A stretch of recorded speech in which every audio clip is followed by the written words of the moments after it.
Mushfiq ২০ minute ধরে সুলতান ডাইন রেস্টুরেন্টে বসে আছে। অপেক্ষা খুবই বিরক্তিকর। বিরক্তিতে মুখের মিষ্টি হাসি সুলভ চেহারা গায়েব হবার জোগাড়। সুচারু গম্ভীর চোখের দৃষ্টি বারবার হাত ঘড়ির দিকে স্থির হচ্ছে।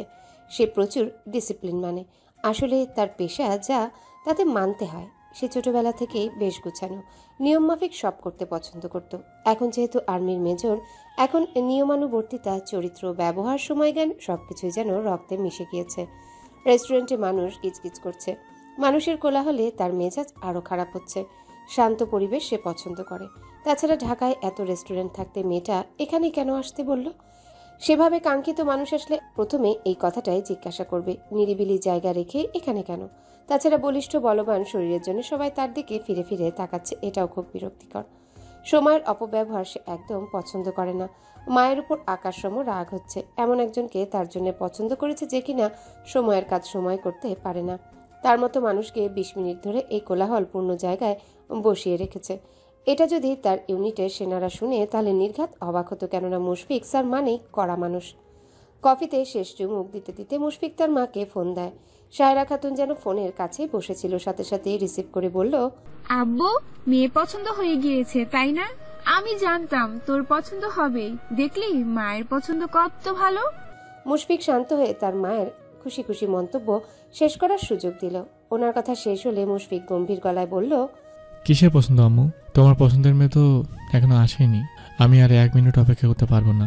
যেই মেয়ে সময়ের প্রতি জ্ঞান নেই, সেই মেয়েকে নিয়ে আমি আমার মূল্যবান জীবনটা কাটাতে পারবো না। সায়রা খাতুন আর কিছু বলার আগে মুশফিক ফোন রেখে দেয়। ওয়েটারকে ডাকলে বিল কত হয়েছে তা জানতে চায়। তখনই চোখে পড়ে কালো শাড়ি পরে জ্যোৎস্নার মতো মায়াবী এক মেয়ে তার দিকে আসছে। মুশফিক ভ্রুকুচকে তাকিয়ে থাকে।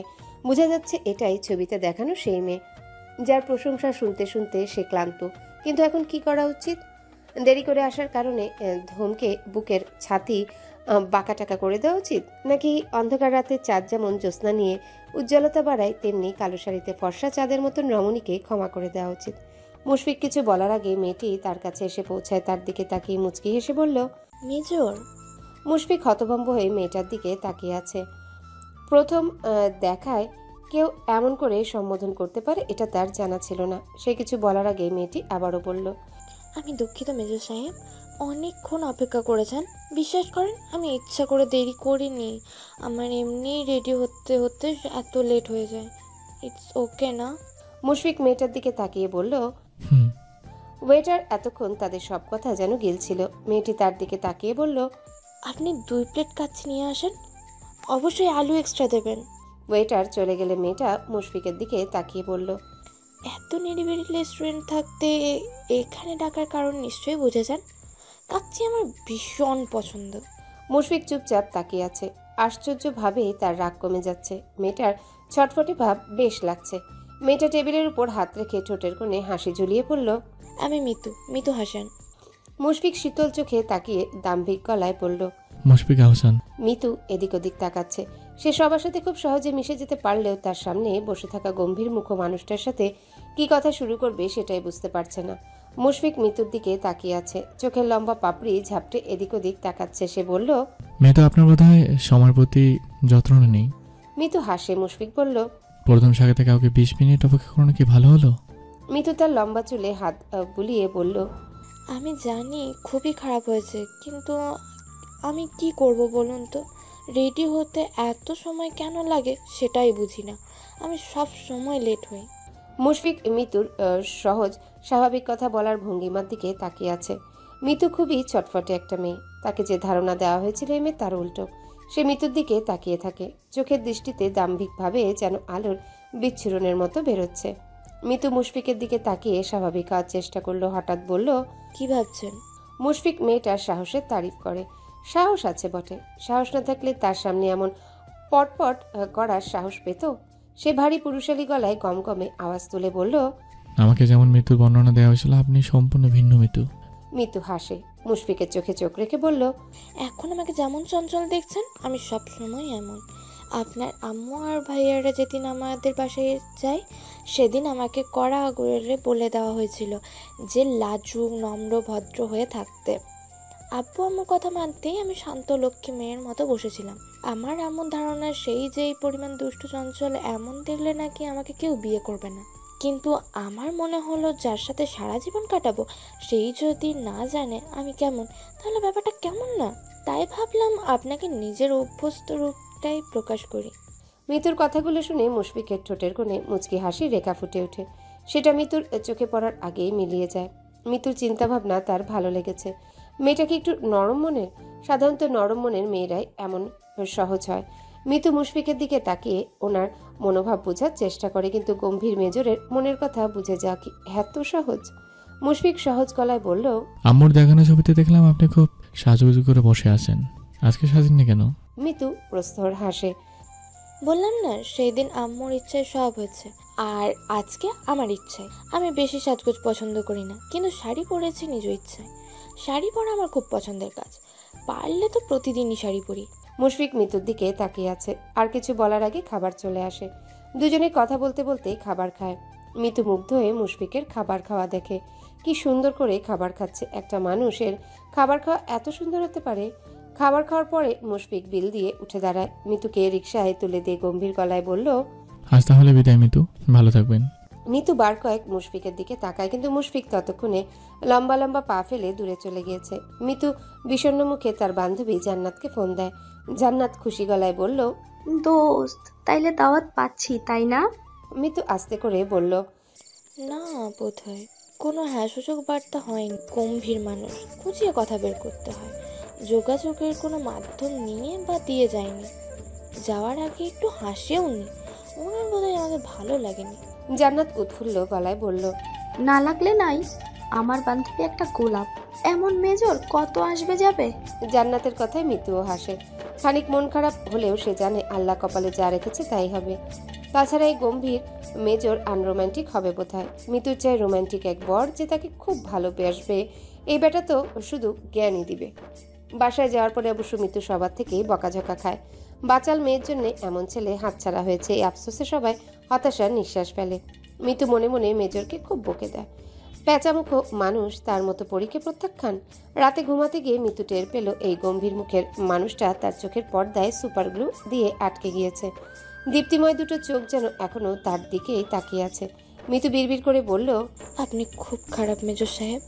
রোদেলা এক সকাল। মোবাইলের কড়কড় শব্দে মিতু চোখ খুলে তাকায়। অচেনা নাম্বার রিসিভ করার পর এক ছেলে বলল, আপু, আপনার একটা পার্সেল আছে, প্লিজ রিসিভ করুন। মিতু ভ্রু কুঁচকে বলল, আমি তো কিছু অর্ডার করিনি, তাহলে কিসের পার্সেল? মিরপুর রোড নাম্বার 2, নিনিয়া ভিলা, এই ঠিকানা দেয়া, আর আপনার নাম্বার। মিতু আড়মোড়া ভেঙে ওঠে। কে তাকে পার্সেল করে কিছু পাঠাবে সেটাই বুঝতে পারছে না। সিঁড়ি বেয়ে 4 তলা থেকে নিচে আসে। পার্সেল নিয়ে বাসায় যায়। পার্সেলের সাথে তাজা টিউলিপ ফুল। ফুলটা মিতুর খুব পছন্দের। বিছানায় বসে পার্সেলটা খুলে আর খুলে সে হতভম্ব। একটা শাড়ি, লাল টকটকে শাড়ি, শাড়ির সাথে একটা আলতার কৌটা। এসব কে পাঠাবে? তখনই চোখে পড়ে নীল একটা চিরকুট। মিতুর জীবনের প্রথম চিরকুট। মিতুল, তোমার নাম মিতু, কিন্তু আমার কাছে মিতুল নামটা সুন্দর না? সুন্দর না হলেও আমি এই নাম ধরেই রাখবো। লাল শাড়িটা তোমার, আলতাটা আমার জন্য রেখো। চঞ্চল মেয়ে, খুলবে না কিন্তু। ওটার প্রথম ব্যবহার আমিই করব। শোনো, জগৎ সেনানের মতো লজ্জাবতী মায়াবী মেয়ে শাড়ি পরতে ভালোবাসে তাই না? আমার কাছে এসে কিন্তু রোজ শাড়ি পরতে হবে, রাজি? হাসান সাহেব পেশায় একজন ব্যাংকার। মিতু ওনার বড় মেয়ে। ছোট ছেলের নাম রাতুল, সে এবার ক্লাস 2তে পড়ে। মিতু এবার অনার্স 2য় বর্ষে পড়ে। সে লেখাপড়া এত বেশি ভালো না, পরীক্ষায় পাশ করার মতো ছাত্রী সে। তুখোর মেধাবী ব্যাংকার বাবার একমাত্র মেয়ে কিনা এমন অমনোযোগী ছাত্রী। সবার চোখে যদিও ব্যাপারটা দৃষ্টিকটু, কিন্তু হাসান সাহেব এসব ব্যাপারে কখনোই মেয়েকে চাপ দেননি। ওনার কাছে মিতুর চঞ্চলতায় বেশ আনন্দদায়ক। প্রচলিত একটা কথা আছে যে বাবার বড় সন্তান নাকি বোকা হয়, কিন্তু তার মেয়ের বেলায় সেটা খাটেনি। মিতু খুব দুষ্টু আর চঞ্চল। এতদিন যদিও অনেক বিয়ের প্রস্তাব আসতো, কিন্তু উনি না করে দিতেন। কিন্তু এবার খুবই ভালো পরিবার থেকে বিয়ের প্রস্তাব এসেছে। ছেলের মা নাকি বাড়িওয়ালার স্ত্রীর বান্ধবী। একদিন বেড়াতে এসে মিতুকে দেখে খুব পছন্দ করেছে। সেই পছন্দ থেকে পরিবার নিয়ে এসে দেখে গিয়েছে। ছেলে আর্মির মেজর, ভালো অবস্থান। ছেলের ছুটি ছিল না বলে আসতে পারেনি। কালকে নাকি এসেছে, আর এসে মিতুর সাথে দেখা করেছে। মিতু দেখতে খুবই মিষ্টি, কিন্তু মুশফিক ছেলেটা কালকে দেখা করার পরে কিছুই জানায়নি। ওনারা অবশ্য হ্যাঁ শুনতেই প্রস্তুত ছিলেন, কারণ মিতুকে প্রত্যাখ্যান করার প্রশ্নই আসে না। কিন্তু আশ্চর্যের বিষয়ে ছেলেপক্ষের কাছ থেকে কোনো খবরই আসেনি।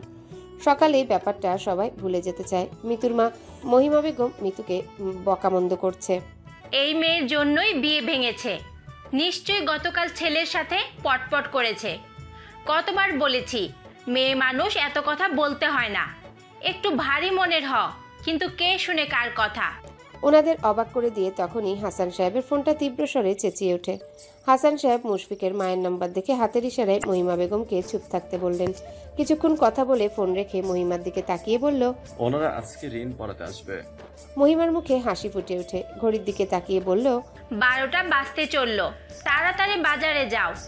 হাসান সাহেব ব্যাগ নিয়ে বাজারের দিকে ছুটে। মহিমা বেগম নিকটাত্মীয়দের ফোন করে জানায়। সবার শেষে জানায় মিতুকে। মিতু উপন্যাসের বই পড়ছিল। মায়ের কথা কর্ণগোচর হওয়ার পরে তার হাতের বই টেবিলে নিঃশব্দে রেখে দেয়। চোখ চলে যায় ওয়ার্ড্রপের উপরে রাখা লাল শাড়িটার উপর। মেজর আবারও আসছে। মিতুর চঞ্চল মন যেন নিমিষেই শান্ত হয়ে যায়। সকালে শাড়ি হাতে পেয়ে সে বুঝেছিল মেজর ফিরে আসবে, আর খুব দ্রুত আসলো। মিতু উপলব্ধি করে তার কেমন ছটফট লাগছে, হাত পা কেমন ঠান্ডা হয়ে আসছে। সে চোখ বন্ধ করে শুয়ে পড়ে। তার মনে হচ্ছে মস্তিষ্ক ঠিকঠাক কাজ করছে না। ফোন হাতে নিয়ে জান্নাতকে ফোন দেয়। দোস্ত, বেটা তো আবার পল্টি। কি হয়েছে? গতকাল কোনো সাইন না দিয়ে আজকে নাকি ডিরেক্ট রিং পড়াতে চলে আসবে। জান্নাত উৎফুল্ল গলায় বলল, দোস্ত, তুমি তো গেছো। মিতু এমনিতেই টেনশনে আছে। সে বিরক্তি নিয়ে বলল, দূর। কিসের দূর? জামাই কিন্তু আর্মি। তোমারা খবর হো গয়া মেরি জান। মিতু আমতা আমতা করে বলল, কিসের খবর? জান্নাত হেসে বলল, দুষ্টুমি করেছি। তুই আমাদের বাসায় আয়। কেন? আমার ভয় লাগছে, আর ওনাকেও দেখে যাবি। আরে বাবা, এখনই উনি হয়ে গেছে? দূর, তাড়াতাড়ি আয়। মুশফিক সাদা পাঞ্জাবি পরে আয়নার দিকে তাকিয়ে নিজেকেই নিজে বলল, মেজর, তোমার ইউনিটের সৈন্যরা তোমার কথায় বাধ্য, অথচ আজকে নিজে এক চঞ্চল রমণীর বাধ্য হতে যাচ্ছ। কি মনে হয়, বাধ্য হতে পারবে নাকি বদমেজাজি থেকে যাবে? মুশফিক হাসে। গায়ে বডি স্প্রে দিয়ে বুক ভরে শ্বাস নিয়ে নিজেকে প্রস্তুত করে। চোখের তারায় ভেসে ওঠে চঞ্চল মেয়েটার ছবি।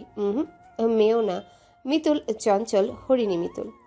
মুশফিকের যদিও এখনই বিয়ে করার ইচ্ছা ছিল না, কিন্তু মায়ের জোরাজোরিতে রাজি হলো। তবুও রাজি হতো না, কিন্তু মিতুকে দেখে তার মনে হচ্ছে মেয়েটা ভালো, সাদা মনের, ওকে বিয়ে করাই যায়।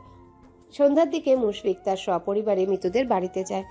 গিয়ে সবাই কথাবার্তা বলে কথাবার্তার এক পর্যায়ে ঠিক করা হয় আজকে রিং পরানোর দরকার নেই, আজকেই বিয়ে হয়ে যাক। মুশফিকের সামনে আর ছুটি নেই, সুতরাং শুভ কাজে দেরি করে লাভ কি। মুশফিক দাম্ভিকতার সাথে চুপচাপ বসে আছে। সবাই মুগ্ধ হয়ে মুশফিককে দেখছে। তামাটে গায়ের রঙেও কাউকে এতটা সুদর্শন লাগে তাকেও কল্পনাও করেনি। মিতুর মতো চঞ্চল মেয়ের জন্য যোগ্য বর পাওয়া যাওয়াতে সবাই খুশি। বিয়ের পরে মুশফিক সবার সাথে খুশি বিনিময় করে। গম্ভীর মুখে কিঞ্চিত মুচকি হাসি ফুটে ওঠে। যেহেতু হঠাৎ করে বিয়ে, মিতুর মা হাবিবা বলল, লাল কাপড় থাকলে ভালো হতো। মিতু হাসফাস করে বলল, আম্মু, আমার কাছে একটা লাল কাপড় আছে। হাবিবা কাপড়টা উল্টে পাল্টে দেখে বলল, সুন্দরী তো, কবে কিনেছিস? মিতু মিথ্যা কথা বলে, আজকে এনেছি, ছবি তুলবো বলে এনেছিলাম। তাহলে তো ভালোই হলো, তাড়াতাড়ি রেডি হয়ে যা। মিতু কিছু বুঝে ওঠার আগে যেন বিয়ে হয়ে গেল। বিয়ে হওয়ার পর থেকে সে পাথরের মতো বসে আছে। অন্যরকম এক অনুভূতি হচ্ছে যা মিতু বুঝাতে পারছে না। হঠাৎ বিয়ে হয়ে যাওয়াতে সিদ্ধান্ত নেওয়া হয় আজকে মিতুদের বাড়িতেই মুশফিক রাত্রি যাপন করবে। সবাই সম্মতি দিলেও মুশফিক ঘোর প্রতিবাদ করে। সে কিছুতে এখানে থাকবে না, বউ নিয়ে বাসায় চলে যাবে, এটাই তার সিদ্ধান্ত। বর যেহেতু থাকবে না, সুতরাং কেউ আর না করলো না। এই রাতেই তাকে নিয়ে যাওয়া হবে, সেটা জানার পরে মিতু বাচ্চাদের মতো হাউমাউ করে কাঁদতে শুরু করে। চঞ্চল মেয়েটার মন যে খুব নরম তা সবাই জানে। মিতুর কান্নায় সবাই কাঁদে। এই বিদায়ের মুহূর্তটা এত কষ্টদায়ক কেন? কেন মেয়ে হয়ে জন্মালে বাবা মাকে ছেড়ে যেতে হবে? এই বিচ্ছেদের কি কষ্ট তা কি কেউ অনুধাবন করতে পারে না? পারলে কেন অমন নিয়তি সবার হয়? গাড়িতে বসেও মিতু ফুপিয়ে ফুপিয়ে কাঁদে। মিতুর কান্নায় মুশফিক বারবার মিতুর দিকে তাকায়। এত কাদার কি আছে ভাই? যখন মন চায় তখনই তো বাবার বাড়ি যেতে পারবে, তাহলে তো কান্নাকাটি করার কি আছে? সে আস্তে করে বলল, এত কান্না করার কি আছে? কালকে সকালে নিয়ে আসবো। রাত 2টা।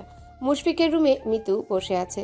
সারা রুমে সাদার ছড়াছড়ি, খাট, আলমারি, সোফা, জানালার পর্দা, দেয়ালের রং, দেয়ালে টাঙানো পেন্টিং, সবই সাদা। মিতুর মনে হয় সে সাদা মেঘের রাজ্যে বসে আছে।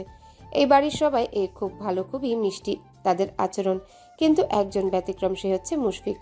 মেজর মানুষরা বুঝি এমনই হয়, এত গম্ভীর, পেঁচামুখো। আসার পর থেকে একটা কথাও বলেনি, কার সাথে যেন এক নাগারে ফোনে কথাই বলছে। মিতু কয়েকবার মুশফিকের দিকে তাকিয়েছে। সত্যি কথা বলতে মুশফিক খুবই সুন্দর। সাদা পাঞ্জাবি যেন সৌন্দর্য আরও দ্বিগুণ করে দিয়েছে। দীপ্তিময় দুটো বড় বড় চোখ, কথা বলে আভিজাত্য ভঙ্গিমা, পাঞ্জাবির উপর দিয়ে হাতে শক্ত পেশি ফুটে আছে, যা দেখে মিতুর বুকটা কেঁপে ওঠে। মুশফিক রুমে আসে। মিতু তার দেওয়া লাল কাপড়টা পরে আছে। মেয়েটাকে ভালোই দেখাচ্ছে। শাড়ি পরে মাথায় ঘোমটা দেওয়াতে যেন খুব মায়াবতী লাগছে। তা দেখে মনে হলো উপহারে শাড়ি পরে যদি এত সুন্দর লাগে তাহলে সে বারবার উপহার দেবে। সাদা মেঘের রাজ্যে এমন ফুটফুটে পরীকে চুপচাপ বসে থাকতে দেখে মুশফিক ভাবল যে মানুষ নয়, ভুলবশত কোনো পরীকে বিয়ে করে ফেলেছে। সে চুপচাপ মিতুর দিকে তাকিয়ে আছে। মুশফিককে গতকাল ভয় না লাগলেও আজকে ভীষণ ভয় লাগছে। এই যে একলা রুমে মেজরের সাথে আছে তার ভীষণ ভয় লাগছে। চঞ্চলতা যেন জানালার ফাঁক গলে বেরিয়ে যায়। মুশফিকের দিকে তাকিয়ে জান্নাতের বলা কথাটা মনে হয়ে যায়, তোমারা খাবার হো গয়া। মিতু জিভ দিয়ে শুকনো ঠোঁট ভিজায়। মুশফিক মিতুর দিকে তাকিয়ে হাসে। আসার পরে মিতু অসুস্থ বোধ করছিল। তার স্যার তাকে ফোন দেওয়াতে সে কলে ব্যস্ত ছিল। সে গিয়ে এসে মিতুর দিকে তাকিয়ে বলল, এখন শরীর কেমন লাগছে? গমগমে কণ্ঠের কথা শুনে মিতু নড়ে চড়ে বসে মাথা নাড়িয়ে বলল, ভালো। তুমি আর একটু অপেক্ষা করো, আমি কাপড় পাল্টে আসছি। মিতু খেয়াল করে মুশফিক এখনো বিয়েতে পরা পাঞ্জাবি বদলায়নি। কি এমন জরুরি ফোনে ব্যস্ত ছিল যে কাপড়টাও পাল্টায়নি? মুশফিক তাকে তুমি করে সম্বোধন করছে। সম্পর্কের সাথে সাথে কথা বলার ভঙ্গিমাও যেন পাল্টে গেছে। মুশফিক খুব দ্রুত ফ্রেশ হয়ে আসে। তোয়ালে দিয়ে চুল মুছতে মুছতে বারান্দায় যায়। তোয়ালে মেলে দিয়ে রুমে আসে। আয়নার সামনে দাঁড়িয়ে মিতুর দিকে তাকায়। চঞ্চল মেয়ে কি ভয় পাচ্ছে? পাচ্ছে বোধহয়, তাই তো কেমন বিবর্ণ লাগছে। সে বিছানায় বসে। শাড়িটা পছন্দ হয়েছে? জি। খুব।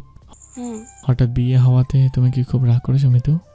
মিতু ও মুশফিকের দিকে তাকায়। উনি স্বাভাবিক কথা বলে তার সাথে সহজ হতে চাইছে, কিন্তু আড়ষ্টতায় সে কথা বলতে পারল না। মুশফিক মিতুর দিকে এক দৃষ্টিতে তাকিয়ে বলল, আমার ছুটি কম, তাই এত তাড়াহুড়ো করে বিয়ে হলো। আচ্ছা। মুশফিক এত দক্ষ চৌকস এক মেজর যে নির্দ্বিধায় অনেকক্ষণ কথা বলে যেতে পারে, অথচ আজকে যেন সে কথা খুঁজে পাচ্ছে না। আলতাটা এনেছো? মিতু মাথা নেড়ে বলল, ব্যাগে আছে। মুশফিক মিতুর সাথে আরো অন্যান্য কথা বলছে, কিন্তু মিতু যেন কথা বলতে চাইছে না, কেমন সংকুচিত হয়ে আছে। মুশফিক বুঝতে পারে মিতুর মনোভাব। সে বলল, তুমি কি আমাকে ভয় পাচ্ছ? মিতু চুপ করে থাকে। মুশফিক মিতুর লজ্জা আর ভয় মিশ্রিত মুখের দিকে তাকিয়ে বলল, শুয়ে পড়ো। মিতু কোনো কথা না বলে চুপচাপ শুয়ে পড়ে। মুশফিক নিজেও শুয়ে পড়ে। সে স্পষ্ট বুঝতে পারছে মিতু তার সান্নিধ্য কামনা করছে না। বুকে কেমন ছটফট নিয়ে ঘুমিয়ে পড়ে। ভোর সকালে মিতুর কপালে কারো হাতের স্পর্শ পায়। চোখ খুলে শুনতে পায় গমগমে কণ্ঠ নরম হয়ে গিয়েছে। আলতো কণ্ঠে মুশফিক বলছে, মিতুল, এই মিতুল, আমি চলে যাচ্ছি, তুমি উঠবে না? মুশফিক ফজরের নামাজ পড়ে এক কাপ চা খেয়ে রেডি হয়ে নেয়। সে কখনোই ভারী নাস্তা করে না। খাবার দাবারের ব্যাপারে সে খুবই সতর্ক। আয়নার সামনে দাঁড়িয়ে মিতুর দিকে তাকিয়ে ভাবে, মেয়েটার বোধ হয় নামাজে অনীহা। আর নামাজে অনীহা না হলে কেউ আল্লাহর এত বড় নিয়ামত ফজরের সালাত আদায় করতে ভুলে না। ফজরের নামাজ আমাদের যেমন পরকালে দরকারি, তেমন ইহকালেও প্রয়োজনীয়। ঘুম থেকে ওঠা, সকালের মিষ্টি বাতাস, হাঁটাহাঁটি, শরীর সুস্থ আর উৎফুল্ল থাকা, মন ফ্রেশ হয়ে যাওয়া, সারাটা দিন ভালো কাটা, সবই যেন নিয়ামত। মিতুকেও আস্তে আস্তে অভ্যস্ত করে নেবে। আল্লাহ চাইলে তার স্ত্রী তার মতোই আল্লাহর আদেশ মানার চেষ্টা করবে। আয়নায় স্ত্রীকে দেখে বুকে চঞ্চল হরিণ যেন পুরোদমে দৌড়াতে শুরু করে। মন মুশফিককে সাবধান করে দেয়, এই যে সুবোধ ভালো, ঘুমন্ত কোনো নারীর দিকে এমন করে তাকিয়ে থাকা ঠিক না। মুশফিক হাসে। মনের সাথে অদৃশ্য মঞ্চে তর্ক করতে দাঁড়িয়ে বলল, ঘুমন্ত নারীটা আমার স্ত্রী। কাগজে কলমে সাক্ষী রেখে তাকে আমি নিজের জন্য হালাল করে নিয়েছি। এখন ঘুমিয়ে জেগে যেভাবে ইচ্ছা সেভাবেই তাকে আমি মন ভরে দেখতে পারবো। মন পরিহাস করে বলল, স্ত্রী তাহলে হাত ছুঁয়ে দেখলে না কেন? আমাকে কেমন শাস্তি দিচ্ছ? বউকে কি ভালোবাসা যাবে না? সে আমার বউ, এত জোর জবস্তির কি আছে? আগে আমাদের সম্পর্ক সহজ হোক, তারপর বাকি সব হয়ে যাবে। চলে যাচ্ছ যে, সম্পর্ক সহজ হবে কি করে? সারা জীবনের জন্য তো যাচ্ছি না, আবার আসবো।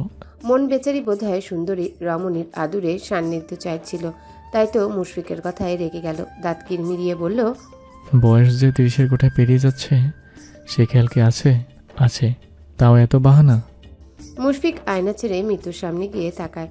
তার ঘুমন্ত স্ত্রীকে কি স্নিগ্ধ লাগছে। কপালের পাশে ছড়িয়ে থাকা এলো চুলে চেহারায় এক বাচ্চা বাচ্চা ভাব চলে এসেছে। মুশফিকের চোখ এক দৃষ্টিতে মিতুকে দেখে নেয়, তারপর আলতো স্বরে মিতুকে ডাকে, মিতুল, এই মিতুল, আমি চলে যাচ্ছি, তুমি উঠবে না? গম্ভীর শক্ত কণ্ঠের অধিকারী পুরুষ মানুষের এমন নরম মায়া মায়া ডাক শুনে গভীর ঘুমে নিমজ্জিত মিতু আধো আধো দৃষ্টি মেলে তাকায়। খুব সন্নিকটে মুশফিককে দেখে সে মুগ্ধ হয়ে তাকিয়ে থাকে।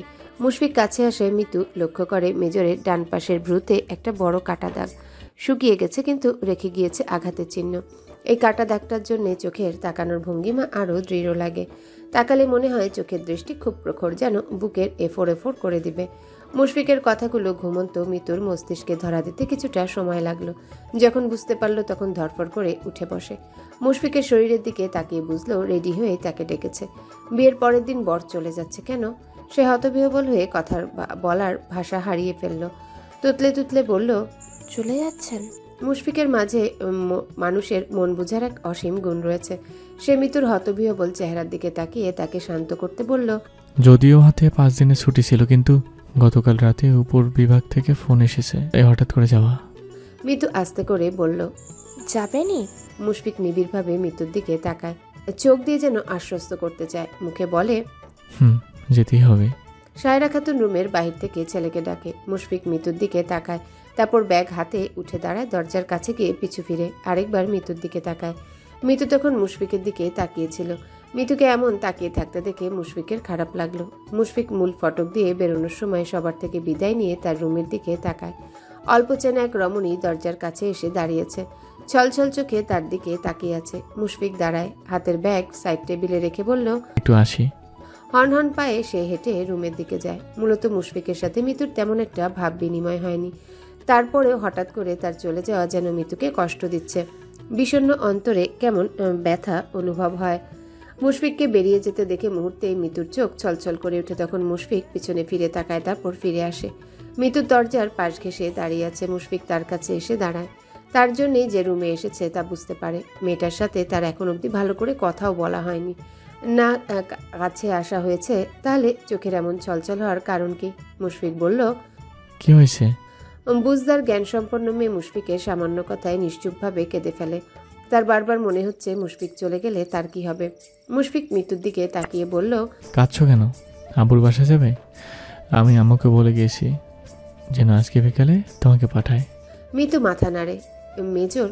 এই হাদারাম নাকি মেজর? উনি চলে যাওয়ার বিরহেই তো সে কাঁদছে, আর উনি কিনা বলে আব্বুর বাসায় যাবে। সে বলল, আপনি কবে আসবেন? বালিকা যে তার চলে যাওয়াতেই কষ্ট পাচ্ছে তা মুশফিক বেশ ভালোই বুঝতে পেরেছে, কিন্তু ওর মুখ দিয়ে কথাটা বের করার জন্য আব্বুর বাসায় যাওয়ার কথা বলেছে।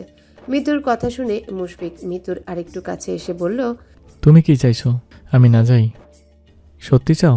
মিতু তাকিয়ে থাকে। মুশফিক মিষ্টি করে হাসে। মিতু খেয়াল করে মুশফিকের হাসি খুব সুন্দর। মুশফিক বলল, নিয়মিত নামাজ পড়বে। ভালো থেকো মিতু। মুশফিক চলে যায়। মিতু ফ্রেশ হয়ে আসে। ফ্রেশ হয়ে আসার পরেও মুশফিকের কথাটার রেশ তাকে আষ্টে পিষ্টে জড়িয়ে রাখে। সারা বাসায় সবাই আছে, অথচ মিতুর কাছে সব খালি খালি লাগে। সায়রা বেগম তাকে হেঁটে হেঁটে সব দেখায়, কিন্তু মিতুর যেন কোনো কিছুতেই মন নেই। সায়রা বেগম তা লক্ষ্য করে বলল, মিতু, তোমার কি মন খারাপ? মিতু মাথা নাড়ে। সায়রা বেগম মিতুর মন খারাপের কারণ বুঝতে পারে। তারপর বিকালে মিতুকে তার বাবার বাসায় দিয়ে আসা হয়। সিদ্ধান্ত নেওয়া হয় মুশফিক বাড়ি আসলে আবার মিতুকে নেওয়া হবে। সবার সাথে হাসি খুশি কথা বলে মিতু তার রুমে আসে। রুমে এসে কান্নায় ভেঙে পড়ে। নিবু নিবু কণ্ঠে বলে, মেজর, মেজর, আমি কষ্ট পেয়েছি খুব। আরেক গম্ভীর পুরুষ খাগড়াছড়ির নির্দিষ্ট চেয়ারে ল্যাপটপের সামনে বসে আছে। এই প্রথমবারের মতো তার কাজে মন বসছে না। কোমল এক তরুণী তার হৃদয় দখল করে নিয়ে ফেলেছে। সে ল্যাপটপ অফ করে বাহিরে যায়। মুক্ত বাতাস যেন তার কানে কানে বলে যায়, মেজর, মেজর। সপ্তাহ পেরিয়ে গেছে, কিন্তু পাষাণ মানুষ ভুল করেও মিতুকে ফোন দিচ্ছে না। সেই যে যাওয়ার দিন রাতে 49 সেকেন্ড কথা হয়েছিল, আর একবারও মুশফিক ফোন দেয়নি। মিতুর মোবাইলে মুশফিকের ফোন নাম্বারটা আছে, কিন্তু সে ফোন দেয়নি। সাধারণত স্বামী স্ত্রীকে ফোন দিয়ে খোঁজ খবর নেয়। তাছাড়া সে নতুন বউ, তাকে ধরো বেশি ফোন দেওয়ার কথা। তাহলে সে কেন ফোন দেবে না? ফোন দেওয়ার দায়িত্ব তো মুশফিকের, অথচ উনি লাপাত্তা। যদিও মিতুর মন আকুলি বিকুলি করে, গম্ভীর কণ্ঠ শুনতে ইচ্ছা হয়, তারপরেও সে ঝিম মেরে চুপচাপ থাকে। মনকে বোঝায়, ওই বদলোক তোর প্রেমিকা না। মিতু, এত ছটফটের কিছু নেই। ওপরে এত পকপক করলেও মিতুর খুব করে চাইছিল মুশফিক ফোন দিক। অশান্ত মন শান্ত হোক, কিন্তু এই 7 দিন মুশফিক ফোন দেয়নি। মিতুর অপেক্ষা দীর্ঘ হয়। বারবার মুশফিকের নাম্বারটা দেখে। সারাদিন কানে বাজে 49 সেকেন্ড ফোন কলের কথাবার্তা। সেদিন মুশফিক চলে যাওয়াতে মিতুর মন ছিল বিষণ্ণ। রাত তখন 11টা ছুঁই ছুঁই। খোলা আকাশের নিচে যেতে মনটা খুব চাইছিল। ইচ্ছে করছিল খোলা ছাদে চাঁদের আলো গায়ে মাখতে, তাতে যদি মন খারাপের মাত্রা কমে। কিন্তু মিতুর দাদি নীলু বেগমের কড়া নির্দেশ, বিয়ের বছর বাইরে উড়নচণ্ডী হয়ে ঘোরাঘুরি করা যাবে না। বিয়ের বছর খারাপ জিনিসের নজর লাগলে নাকি সারা জীবন এর দোষ কাটানো যায় না।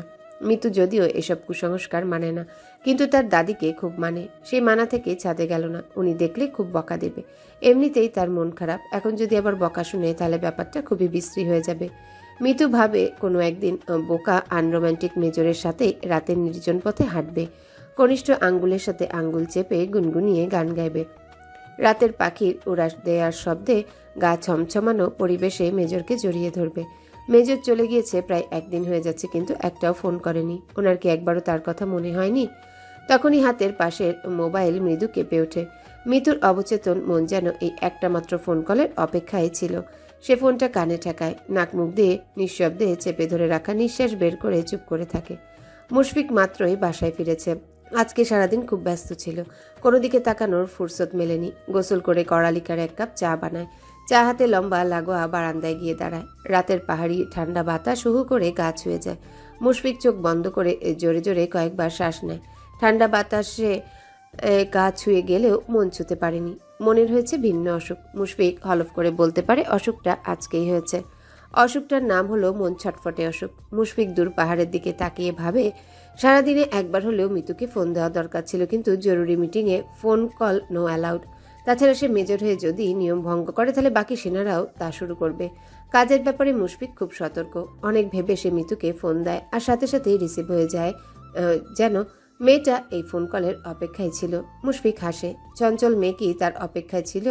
দুজনাই নীরব। মুশফিক নীরবতা ভেঙে গমগমে কণ্ঠে মিতুর অন্তর কাঁপিয়ে বলল, হ্যালো, আসসালামু আলাইকুম। মিতু নিজের বর্বরতায় নিজেই খিচে চোখ বন্ধ করে নেয়। সালাম দেওয়া দরকার ছিল। মুশফিক ফোনের মাঝে মিতুর চুপসানো চেহারা দেখতে পেল, কিন্তু মিতুকে কোনো প্রকার লজ্জা না দিয়ে স্বাভাবিকভাবে বলল, ভালো আছো? ভালো। আপনি কেমন আছেন? এই কথাটা বলার সাহস মিতুর নেই। মেজরের গলার স্বর শুনেই যেন গলা শুকিয়ে গিয়েছে। অথচ মেজর কেমন আছে তা জানার জন্য মন ব্যাকুল হয়ে আছে। মুশফিক বলল, আমি ভালো আছি। সারাদিন ব্যস্ত ছিলাম বলে ফোন দিতে পারিনি। ডিনার করেছো তুমি? উনি কিভাবে বুঝলো মিতু কি জানতে চায়? মন পড়তে পারে নাকি বোকা পুরুষ?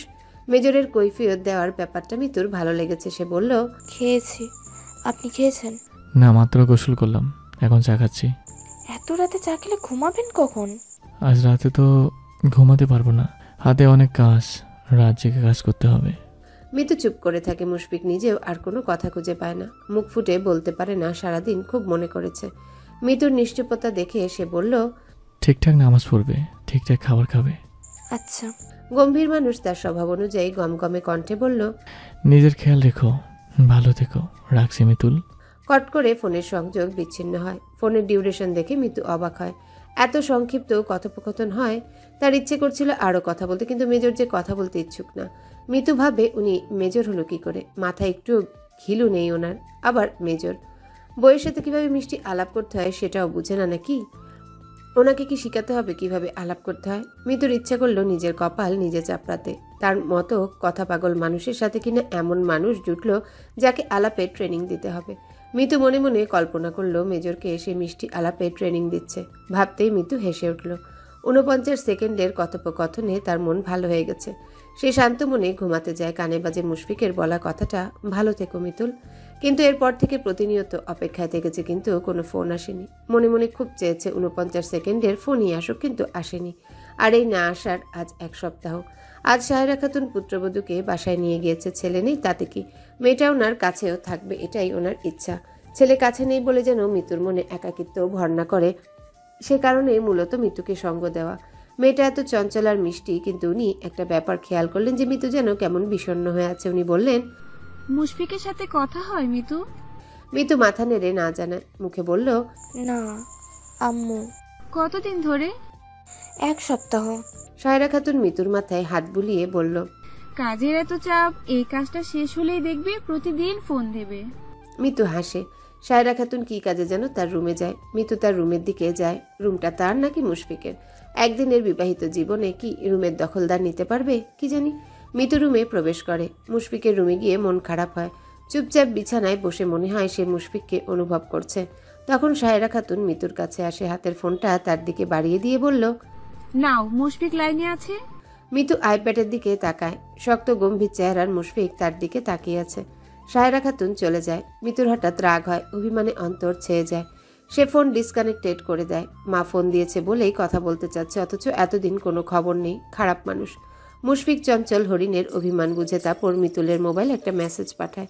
মিতু হাতের ফোনের দিকে তাকায়, সেখানে লেখা, আমিহীন আমার বিছানায় বাসর অপরাধে আপনাকে যে গুরুতর শাস্তি দেওয়া হবে তা কি আপনি জানেন? মিতু কোনো উত্তর দেয় না। মুশফিক আবারও লিখে, রাগ করলে শাস্তির পরিমাণ কিন্তু বাড়বে। মিতু লিখল, মেজর আপনি খুব পচা, I hate you so much.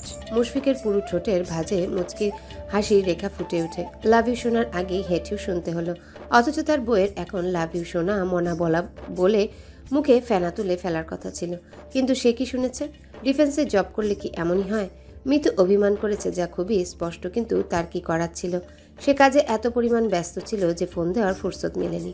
সারাদিন পরিশ্রম করার পরে রাতে কটেজে ফিরে শরীরটা ক্লান্ত ভঙ্গিমায় বিছানায় খুঁজে। তখন আর কিছু ভালো লাগে না। তাছাড়া মিতু তার কল্পনায় ধোঁয়াশা। দুজনার কম সখ্যতা হওয়ার কারণেই বুঝি এমন হচ্ছে, সেটা ভেবেই আর গভীর রাতে ফোন দেওয়া হয়নি। আজকে ল্যাপটপে অভিমানী চঞ্চল মেয়ের ফোলা মুখটা দেখে এত মিষ্টি লেগেছে। অভিমান করলেও কাউকে দেখতে এত ভালো লাগে। সে ভালো করে দেখার আগে ফোন কেটে দিয়েছে। মুশফিক চোখ বন্ধ করে তার সাদা উজ্জ্বল বিছানায় মিতুকে ভাবে। ভাবতেই দেহ মন শিহরিত হয়। চোখের তারায় নিচে যায় মায়াবী একজোড়া চোখের চাহনি। মিতুর মেসেজটা দেখে মুখে হাসি আসলেও মন তাকে তিরস্কার করে ওঠে। মুশফিকের অবচেতন মন বুঝি ভালোবাসার কথাই শুনতে চাচ্ছিল, তাই তো এই হাস্যকর তিরস্কার। সে আসলেই কটা দিন খুব ব্যস্ত ছিল, অথচ সদ্যবিবাহিত স্ত্রী কিনা রাগ করে ফেলেছে। সে তপ্ত শ্বাস ফেলে মিতুর নাম্বার ডায়াল করে। বিছানায় রাখা মোবাইলটা কেঁপে কেঁপে উঠছে। মিতু সেদিকে চুপচাপ তাকিয়ে থাকে। 3বার ফোন কল আসে, কিন্তু মিতু রিসিভ করে না। অভিমানী ডাগর রাখিতে ততক্ষণে জলে টইটুম্বর হয়ে গেছে। 4বারের বেলায় যখন ফোন আসে তখন মিতু নড়ে চড়ে বসে। সবার কাছে শুনেছে মুশফিক খুব রাগী। তাকে এতবার ফোন দিচ্ছে, সে যদি না ধরে তাহলে কি মেজর রেগে যাবে? কাজটা কি বেয়াদবির সমতুল্য হচ্ছে? মিতু ধাতস্থ হয়ে ফোনটা রিসিভ করে কানে ঠেকায়। মেজরের গম্ভীর কণ্ঠ কর্ণগোচর হয়। বুকের খাঁচার পাখি ভয়ে জমে যায়। সারাদিন পকপক করতে থাকা মিতু কথা বলতে পারে না। মুশফিক কান থেকে মোবাইলটা নামিয়ে দেখে যে লাইনে আছে কিনা। লাইনে আছে, অথচ কথা বলছে না। হঠাৎ মুশফিকের ভীষণ রাগ হয়। মিতুর এমন নিশ্চুপতায় সারা অঙ্গে রাগ যেন চিরবিরিয়ে ওঠে। গম্ভীর গলার স্বর আরও গম্ভীর শোনায়। হ্যালো মিতু, শুনতে পাচ্ছ? কথা বলো। মুশফিকের এমন কণ্ঠে মিতু জলদি বলে, জি। মুশফিকের কাছে নিজের কণ্ঠই কর্কশ শোনালো। সে নিঃশব্দে শ্বাস ফেলে শান্ত হলো। রাগ লুকানোর এক অদম্য ক্ষমতা আছে তার। চেহারা দেখে কিংবা কণ্ঠ শুনে কেউ তার মনের ভাব বুঝতে পারবে না। মিতুর ভয় মাখা কণ্ঠ শুনে ঝট করে নিজেকে শান্ত করে নিল। এতক্ষণ ধরে ফোন দিচ্ছি, কোথায় ছিলে মিতু? মিতু নিশ্চিত যে মুশফিক জানে যে সে কাছেই ছিল, তাও জিজ্ঞাসা করছে কোথায় ছিল। তার কণ্ঠে আবার অভিমান ভিড় করে। সে বলে, কাছেই ছিলাম। তাহলে ফোনটা ধরনি কেন মিতু? আপনাকে অপেক্ষা করালাম। অপেক্ষা করতে কত কষ্ট সেটা একটু হলেও নিশ্চয়ই বুঝেছেন। মুশফিক বালিশে মাথা রাখে। পাখির মুখে বুলি ফুটেছে, কণ্ঠে অভিমানের সাগর। তার মুখে হাসি ফুটে ওঠে। আমার ফোনের জন্য অপেক্ষা করছো? মিতু চুপ করে থাকে। মিতুকে চুপ করে থাকতে দেখে মুশফিক বলল, একটা গুরুত্বপূর্ণ কাজ ছিল, যদি তোমাকে বলতে পারিনি। কাজটা কি? মিতু মুখ গম্ভীর করে। আর্মিদের আবার কাজ কিসের? আর্মিরা তো খালি খালি মাটি কেটে গর্ত করে, তার উপর ওই গর্তেই ঘুমায়। আজাইরা কাজকর্ম সব। মিতু কেমন নিশ্চুপ হয়ে থাকতে দেখে মুশফিকের গলার স্বর মিহি হয়। আস্তে করে বলল, সরি, আমার উচিত ছিল একটু হলে ফোন দেওয়া। কথা বলো না মিতু। মুশফিকের এমন নরম কণ্ঠ শুনে মিতুর টলমল চোখ থেকে পানি গড়িয়ে পড়ে। অভিমান রূপ নেয় কান্নায়। সে ফুপিয়ে ওঠে। মিতুর কান্নার শব্দ শুনে মুশফিক হতভম্ব। চঞ্চল মেয়ের মন যে এত নরম তাকে জানতো। সে ব্যতিব্যস্ত হয়ে বলল, রাত হয়ে গিয়েছিল, ভাবছিলাম এত রাতে ফোন দিলে যদি ডিস্টার্ব হও। আমি অপেক্ষায় ছিলাম। আচ্ছা আচ্ছা, এখন থেকে গভীর রাত হলেও ফোন দেবো, কেতো না। মিতু হঠাৎ ঝাঁঝ মাখানো কণ্ঠে বলল, আমি কাঁদছি না। কাঁদবো কেন? মুশফিক মুচকি হাসে। মিতু যদি তার এই হাসিটা দেখতো তাহলে নির্ঘাত মুগ্ধ হয়ে তাকিয়ে থাকতো। সে হাসছে মিতুর কথা শুনে। সে স্পষ্ট কান্নার মৃদু শব্দ শুনেছে, অথচ এখন উল্টো কথা। সে বলল, আসলেই তো, কাঁদবে কেন? মিতু অভিমানে ভাসে। অভিমানের স্রোতে ধাক্কা দিয়ে মুশফিক বলল, মেসেজে যা বলছো তা কি ঠিক? শিওর? একমাত্র বউর কাছে এসব শোনা লাগবে? আগে জানলে বিয়ে করতাম না। একমাত্র বউ মানে মানুষের কয়টা বই থাকে? 4টা থাকাই তো চাইস। এক বউ হেঁটেও বলবে, আর এক বউ লাভিও বলবে, সুযোগ আছে। মিতু আবারও কেঁদে দিল, তারপর রাগ করে ফোনটাই কেটে দিল। সাথে সাথে একটা মেসেজ আসে। লাভি বলার জন্য আরেকটা বউ লাগবে দেখা যাচ্ছে। মিতুর মুখে হাসি ফুটে ওঠে। সে যত চঞ্চল আর দুষ্টু, মুশফিক তার থেকেও বেশি দুষ্টু। আরেকটা মেসেজ আসে। আমি সময় পেলে ফোন দেব, এই কারণে রাগ করতে হয় না। মিতুর মন ভালো হয়ে গেল। সে সব বুঝে, কিন্তু কেন জানি স্বল্প পরিচিত মুশফিকের গলার স্বর শুনে এত আপন লাগলো যে খুব ছেলে মানুষই করে ফেলেছে। ভোর 4:30। মুশফিকের মোবাইলে এমার্জেন্সি কল আসে। সে শটান দাঁড়িয়ে কাপড় চোপড় পরে নেয়। উপর মহল থেকে ফোন এসেছে, এখনই একটা অপারেশনে যেতে হবে। সে নামাজ পড়ে বেরিয়ে যায়। আজকে কেন জানি বেরিয়ে যাওয়ার আগে মিতুকে খুব মনে পড়ছে, কিন্তু মুশফিক জানে তাদের কোনো পিছু টান থাকতে নেই। তাদের জীবন দেশের জন্য উৎসর্গ। সে শূন্য কটেজের দিকে তাকিয়ে বেরিয়ে পড়ে। সামান্য দূরের কোয়ার্টার থেকে নয়না বেরিয়ে আসে। মুশফিক সেদিকে তাকায় না। নয়না এগিয়ে আসে। আসসালামু আলাইকুম স্যার। মিতু, অপারেশনে যাচ্ছ? জি, বাবাকে বলেছিলাম অপারেশনে যেতে চাই। এটা কোনো ছেলে খেলে না যে বাবার কাছে চকলেটের আবদার করলে আর তোমার বাবা তা এনে দিল। It's a operation. পেছন থেকে কর্নেল ফারুক আহমেদের কণ্ঠ ভেসে আসে। ও যাক মুশফিক, আমি জানি তুমি নানার খেয়াল রাখবে। মুশফিকের শরীর রাগে চলে গেল। সে অপারেশন যাচ্ছে কারো খেয়াল রাখতে নয়। মুখে বলল, ইয়েস স্যার। নয়নার ঠোঁটের কোণে হাসি ফুটে ওঠে। মুশফিক সে হাসি দেখে ইচ্ছে করলো থাপ্পড় দিয়ে গাল লাল করে দিতে। বেয়াদব মেয়ে। প্রথমবার 7 দিন যোগাযোগ বিচ্ছিন্ন ছিল, এবার 9 দিন। এবার মিতু মুশফিকের কলের আশায় বসে থাকেনি। সে অনেকবার ফোন দিয়েছে, কিন্তু প্রতিবারই শোনাচ্ছে নেটওয়ার্কের বাইরে। মিতুর মনে হলো সে সেদিন হেঁটিও বলাতেই কিনা মোবাইল বন্ধ করে রেখেছে। অনেক ভেবে সে মেসেজ লিখল, আর কখনো এটিও বলবো না, যা শুনতে চান তাই বলবো। সারা রাত মিতু কাঁদলো। তার এত কান্না পাচ্ছে, কাউকে নিজের কষ্টের কথাও বলতে পারছে না। ভোর রাতের দিকে চোখে ঘুম আসলো। তখন সকাল কয়টা বাজে তা মিতুর জানা নেই। চোখ না খুলেই মনে হলো তার মনটা পড়ে আছে খাগড়াছড়িতে। সেখানে এক পাষাণ পুরুষের বাস, যে কিনা তাকে কষ্ট দিচ্ছে। সে মন খারাপ করেই চোখ খুলে তাকায়, সাথে সাথে লাফিয়ে ওঠে।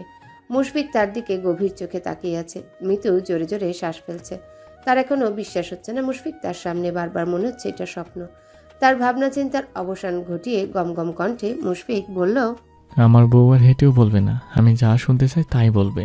ভাবলাম মোবাইলে শুনলে তো আর হবে না, আফটার অল মেজর বলে কথা। আমার সব কিছু স্পেশাল হওয়া চাই, তাই ফেস টু ফেস শোনার জন্য ছুটিতে এলাম।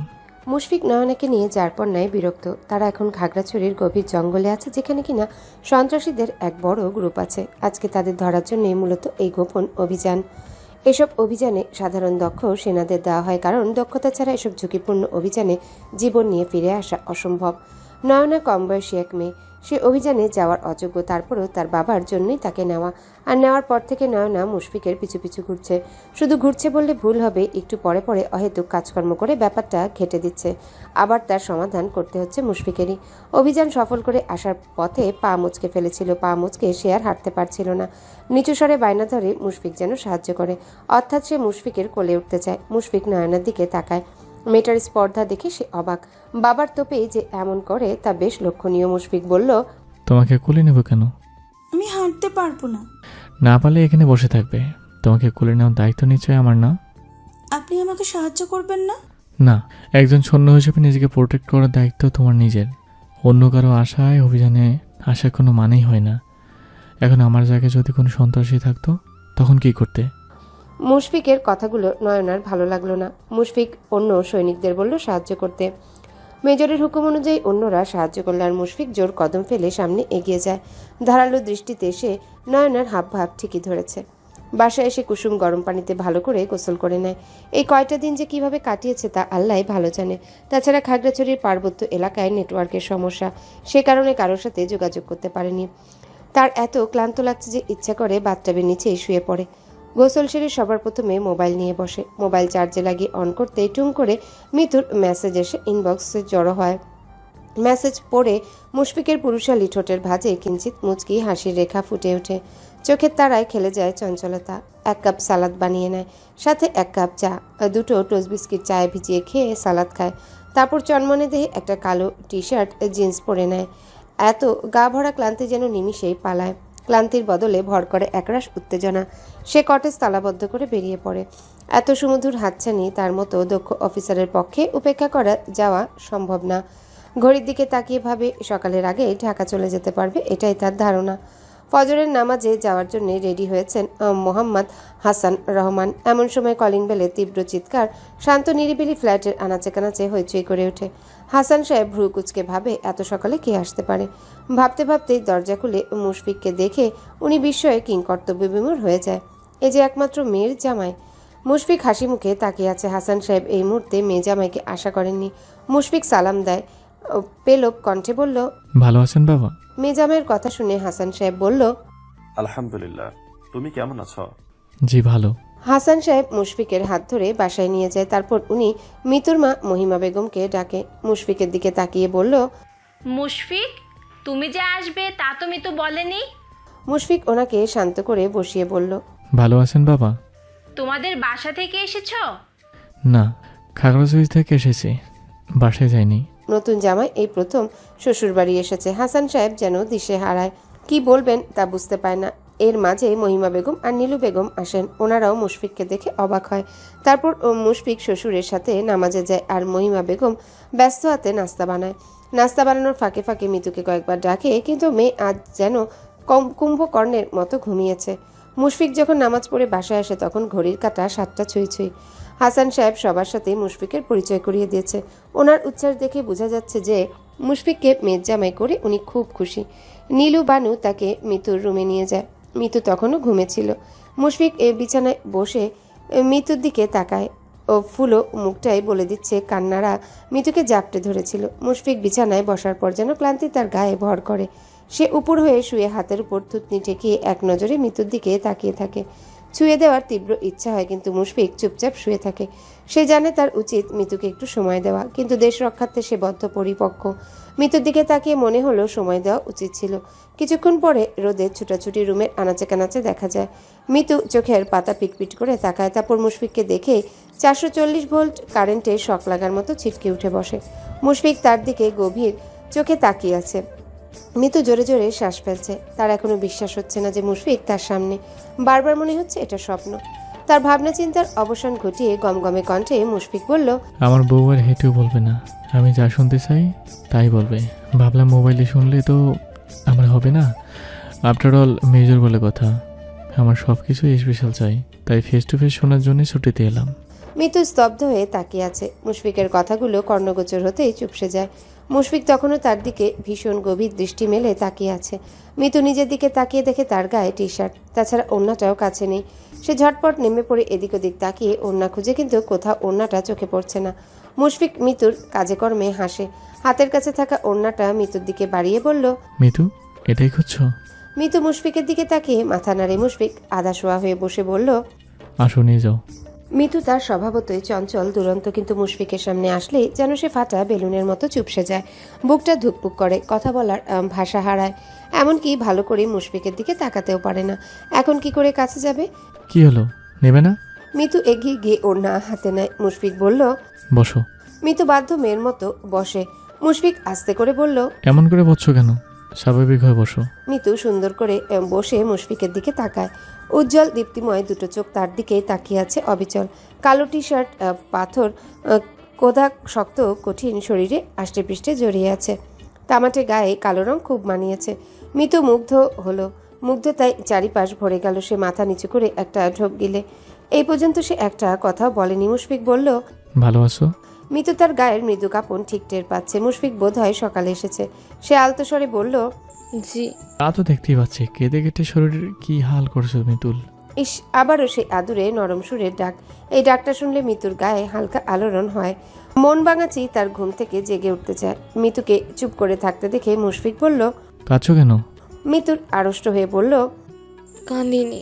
মুশফিক হাসে ঘন গলায় বলল, একটুও না। আমার দিকে তাকিয়ে বলো। মিতু তাকায় না, সে তাকাতে চায় না। মেজরের চোখের দিকে তাকালে বুকটা কেমন করে ওঠে। সে নিজের হাতের দিকে তাকিয়ে থাকে। মুশফিক বলল, তাকাও। মিতু তাকায়, মুচকি হাসে। মুশফিক নিজেও হাসে। মিতু আস্তে করে বলল, ভালো আছেন? মুশফিক তার সরল স্বীকারোক্তি দেয়। 9 দিন অপারেশনে ছিলাম, ভীষণ ভয়াবহ অপারেশন, কিন্তু সব কষ্ট দূর হয়ে গেছে যে আমরা সফল হয়েছি।